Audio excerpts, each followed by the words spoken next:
Stream Wars Revenge of the Shroud. An obvious parody of Star Wars Revenge of the Sith. And I couldn't help but parody some things here with regards to what happened to Shroud. Because I've been saying some stuff on Twitter. I, ladies and gentlemen, have been saying some stuff on Twitter, and I meant everything I said. I have no regrets. Not taking anything back. Check our volumes too, make sure that, there we go. Yeah, like 6% will be good for this one. This is a louder song. Alright, Twitch. If you follow Twitch on Twitter, you'll see that they've been absolutely fawning over Shroud. Retweets, tweets, boosting Shroud up to the front page when he went live. And I made sure to tune in for that stream so I could see the silliness for myself. I have no ill will for Shroud, but I think he's signed a deal with the devil.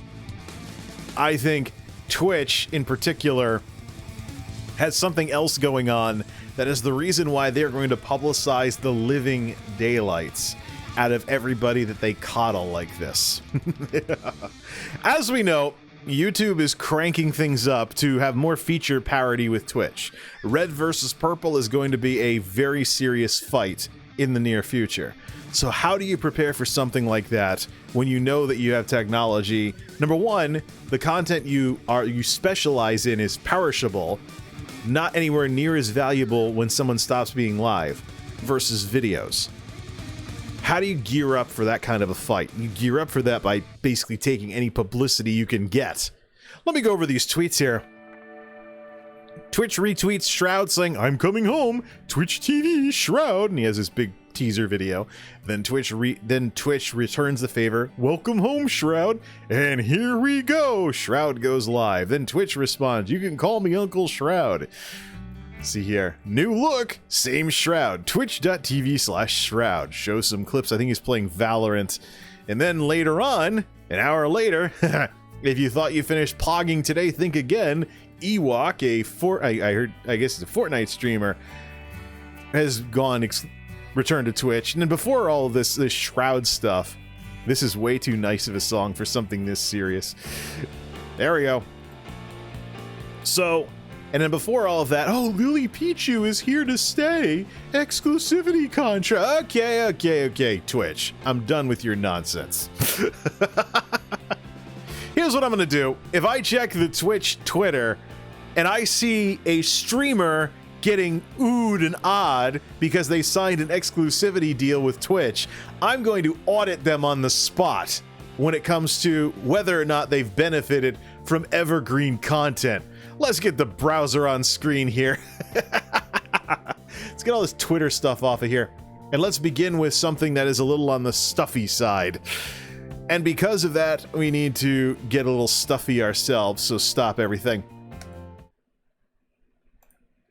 Ladies and gentlemen, this information is being presented for informational and educational purposes only. It does not constitute legal advice and does not establish an attorney-client relationship. If you have legal questions or inquiries, be sure to contact your own legal counsel. Plus, I'm not a lawyer, so not like you could have any kind of attorney-client relationship with me anyways. All right, enough being stuffy here. We're looking at an article on Wikipedia about a little something in business law known as piercing the corporate veil. The idea is that there are some small businesses out there that incorporate allegedly to avoid personal liability like what you have with a partnership and a proprietorship. So there are lawyers out there that like to bring cases against small businesses that they are trying to make a case that the small business is only incorporated to protect the business owners from liability if they get sued and other things like that. So the idea behind piercing the corporate veil is that things are not as they seem. And so in the case with Shroud, I think there's something else going on behind the scenes. But first, let's spot audit Lily Pichu because she's getting coddled by Twitch and she's not on my spreadsheet yet.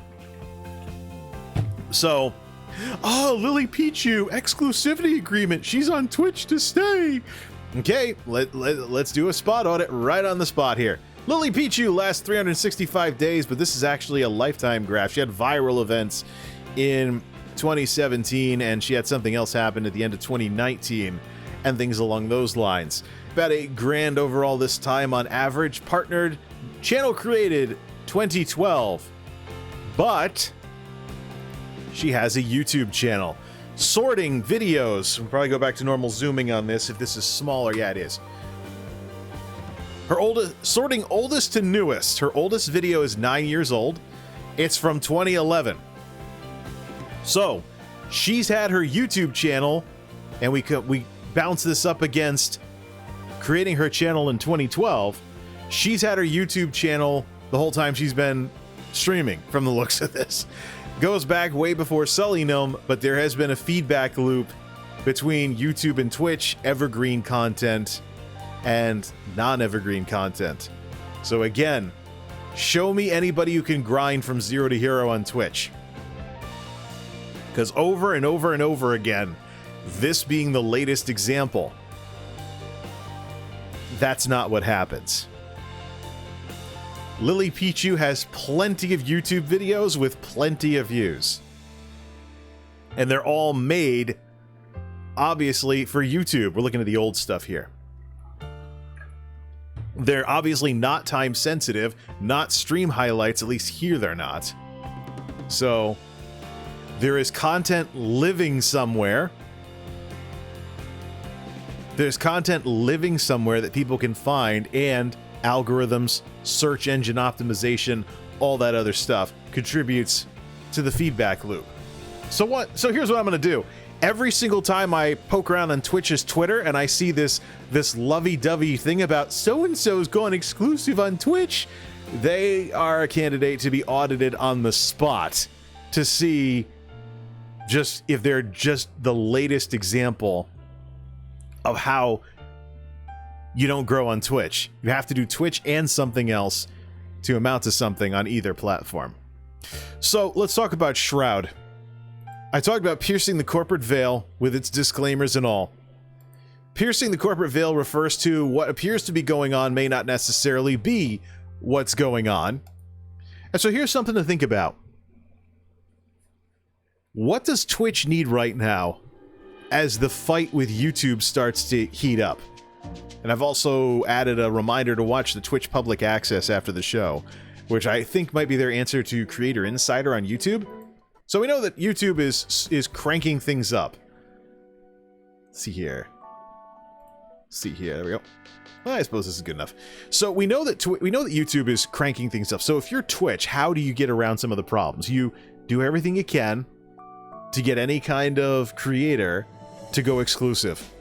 We've mentioned that Twitch stands alone among the big three competitors when it comes to this emphasis on exclusivity. The affiliate agreement for Twitch affiliate is the only one of its kind at that level. You don't see this kind of stuffiness on YouTube, you don't see this kind of stuffiness on Facebook, and before it shut down, you didn't see this kind of stuffiness on Mixer. So, and yet, we've seen the numbers. The ratio of streamers to viewers is the worst on Twitch by a wide margin. Facebook is the best, but we know that Facebook has some inherent problems related to their partner program and related to just what Facebook is as a real names platform. So I think Facebook's growth is limited. They can have game streaming, they can have live streaming with Facebook Live. I don't think it's a competitor to YouTube. It'll be a kind of a knockoff of YouTube to some extent, but I don't think it's a YouTube competitor. The bottom line in all of this, like we've mentioned with Twitchy the Talent Moocher, is that the success of live streaming has a lot to do with the failures of video uploads. If YouTube fixes that, streaming's in trouble. Streaming gets relegated to some kind of on-the-side thing that content creators do in between making their evergreen content. And the reason why I mention this is because you look at musicians and whatnot. How does it work?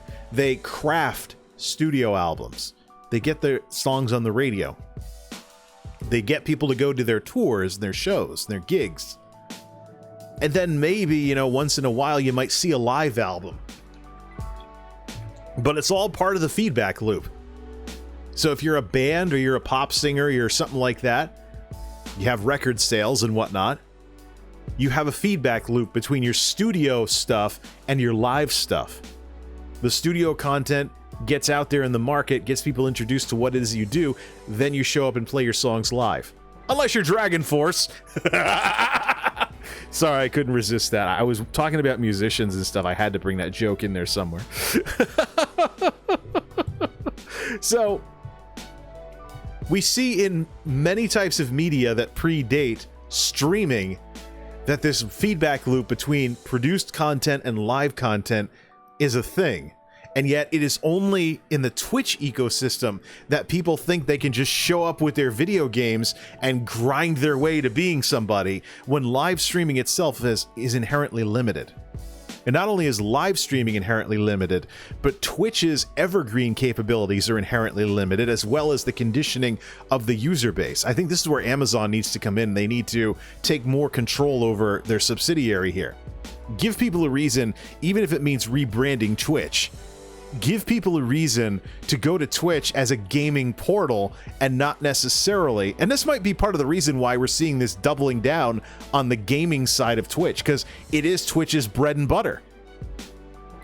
Twitch started out as the gaming wing of Justin TV, and it eventually eclipsed Justin TV. Yeah, Just Chatting is here. Just Chat, I think what a lot of Just Chatting does is it gets around some of the disadvantages of game streaming, so Twitch can have traffic by having an off-topic category, much like in the same way a gaming forum might have an off-topic section for like talking about other stuff and shooting the breeze, but it doesn't take away from the focus of the gaming forums on the video game everywhere else. I like that Twitch has an off-topic option and they're not being stuffy about you need to have certain amounts of gameplay like they used to be.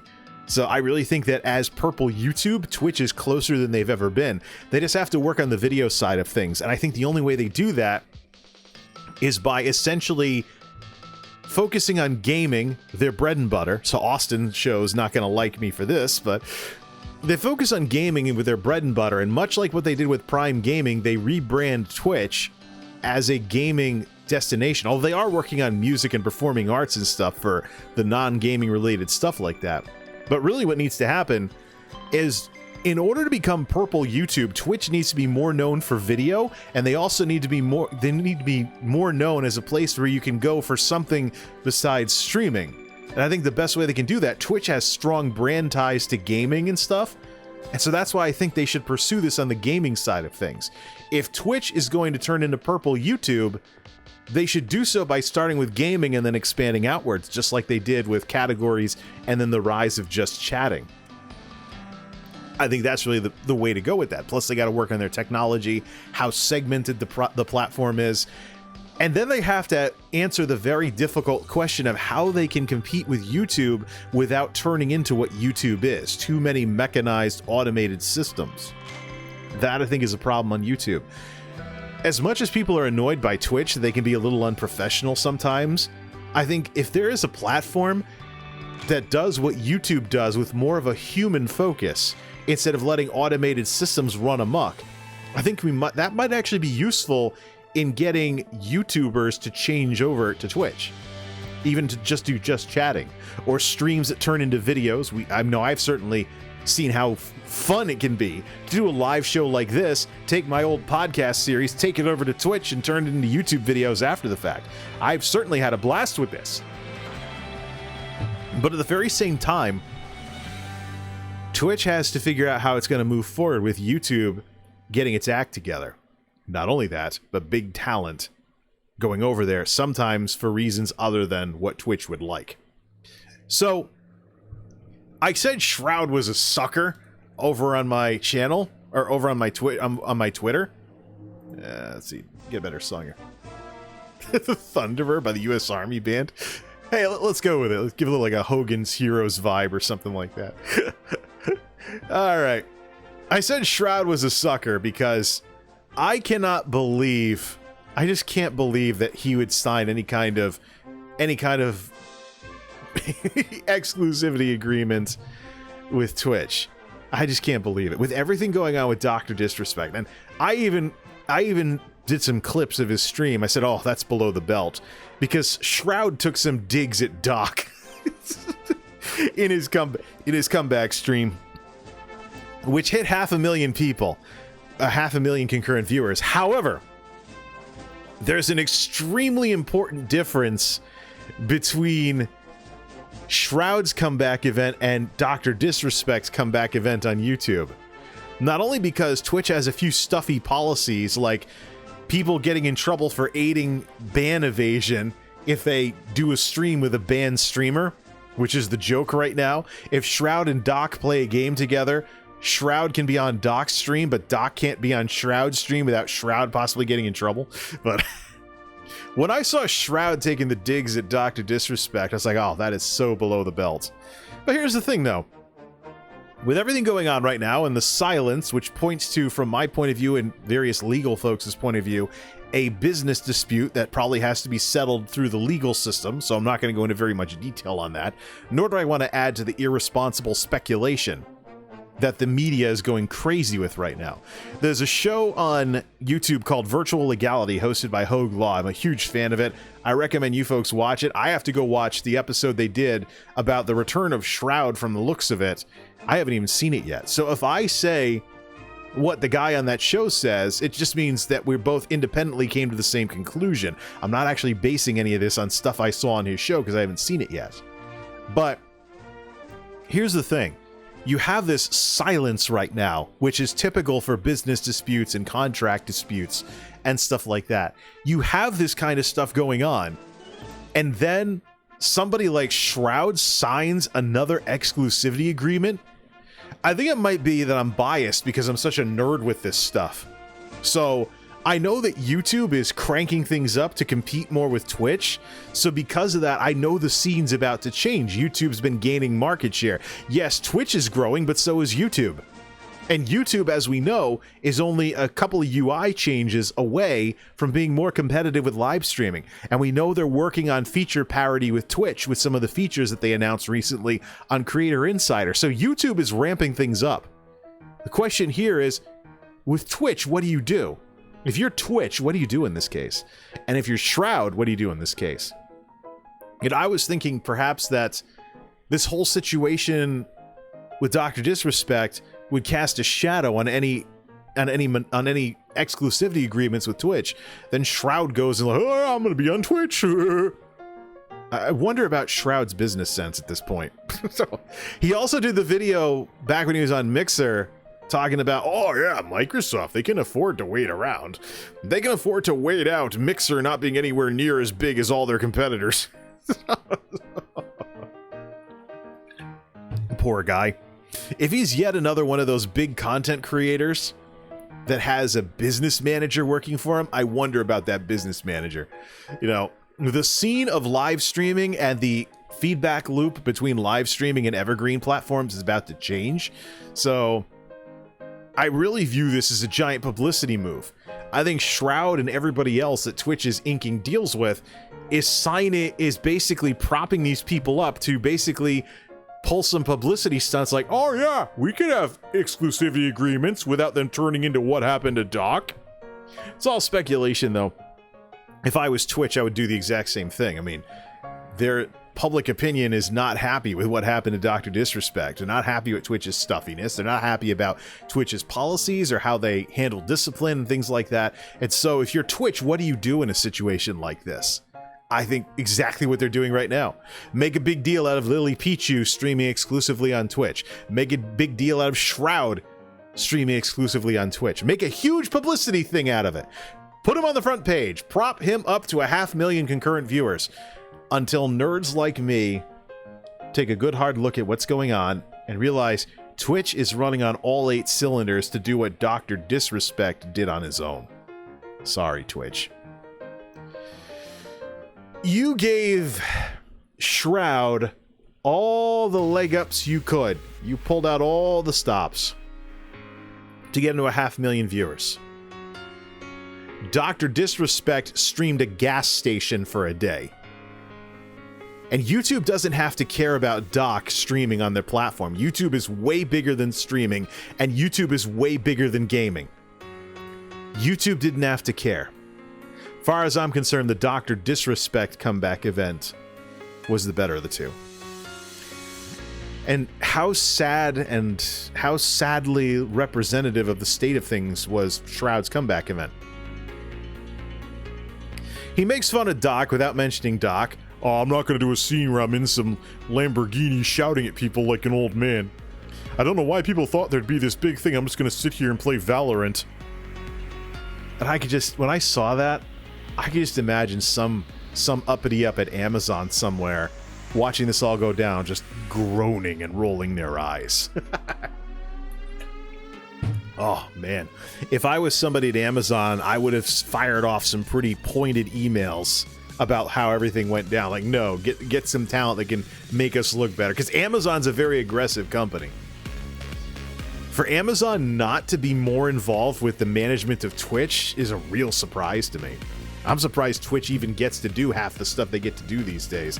You think Amazon would absolutely be like puppet and string with this, but they do have a video platform. Twitch does not need to compete with that. It's a different business structure than Google and YouTube. So, certainly mentioned that enough times, but I view Shroud really, this whole Shroud thing, as an agent of revenge, you know, and also publicity. So Twitch can be like, look, see? We can have exclusivity contracts and agreements without this whole Dr. Disrespect thing happening again, which we're not going to talk about. So, I have my skepticism, but I can't blame Twitch for any of this. If I was Twitch, I probably would have tried to do the same stuff as well. I'd be taking any talent I could get. But in the end, when more people figure out that feedback loops between various platforms are what are better for content creators, more people are going to figure this out, and this era of stuffy exclusivity is going to come to an end. It only takes viable competition. And YouTube is viable competition, and there'll be even more viable competition when they fix their UI and they roll out these features they're talking about on Creator Insider. So yeah, it gets interesting. Very interesting. Sooner rather than later.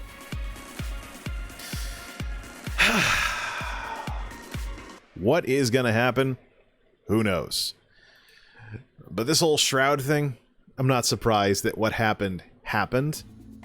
But what happens, I wonder, when all of this grinds to a halt because YouTube comes roaring back? What happens? And you know what the ultimate irony is? I mentioned this on Twitch. I mentioned this on Twitter. It's so ironic that Twitch is actually doing what I talk about here.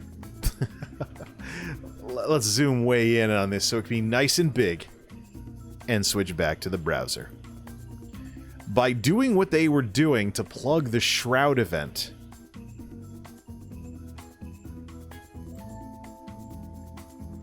Twitch is plugging Shroud on an evergreen platform.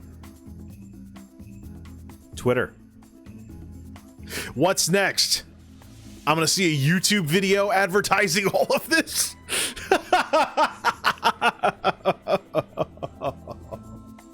Shameless, Twitch. But I don't blame you. I think if I were in Twitch's position, I'd be doing the same thing. I'd be very nervous if I was Twitch. Because the minute YouTube gets things together...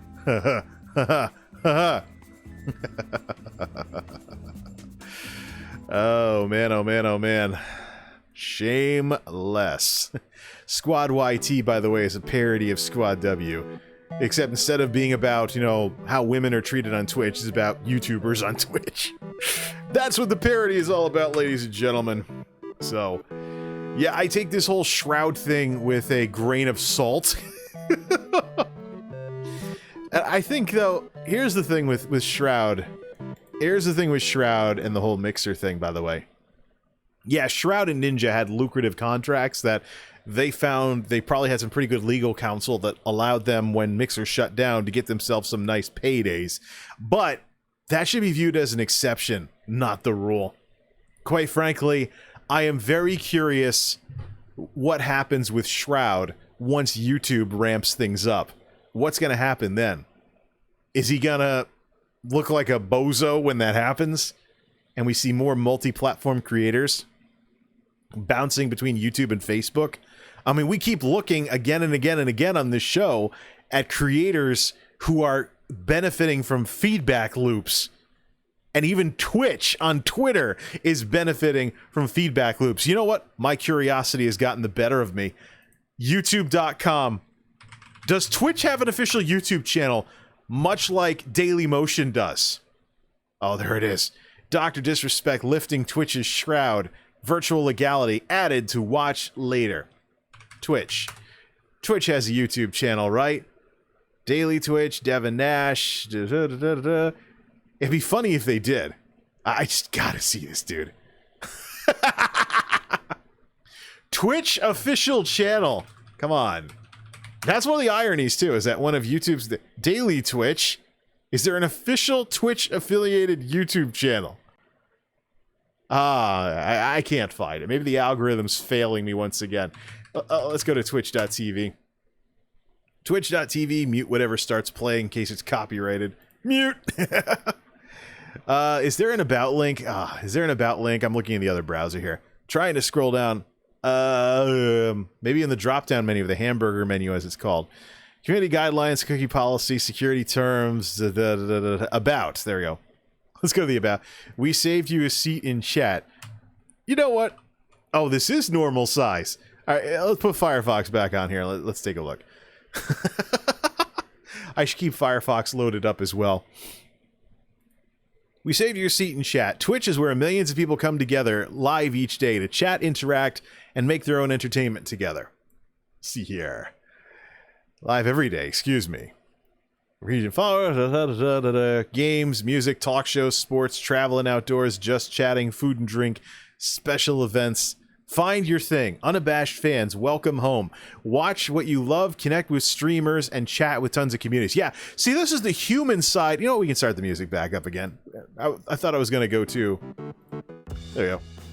Unabashed fans. See, this is the strength of Twitch right here, is the human side of it. If they play to their strengths and establish a purple version of YouTube that has more of a human component, share your dream. Your creative content thrives here. Bring your passions, we'll help you build a community around them.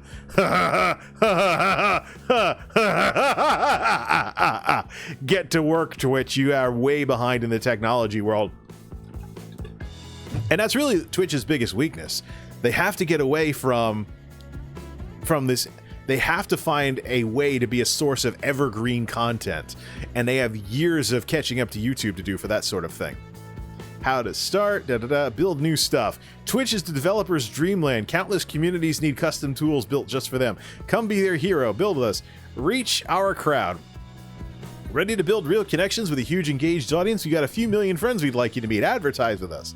Stream, watch, develop, advertise, Twitch TV, bits, subs, Turbo, Prime, Sings, gift card, legal help center here. There we go, connect. Twitter, Facebook, and Instagram. They have a Twitter page. They do not have a YouTube. So ironic. So ironic. Oh my goodness.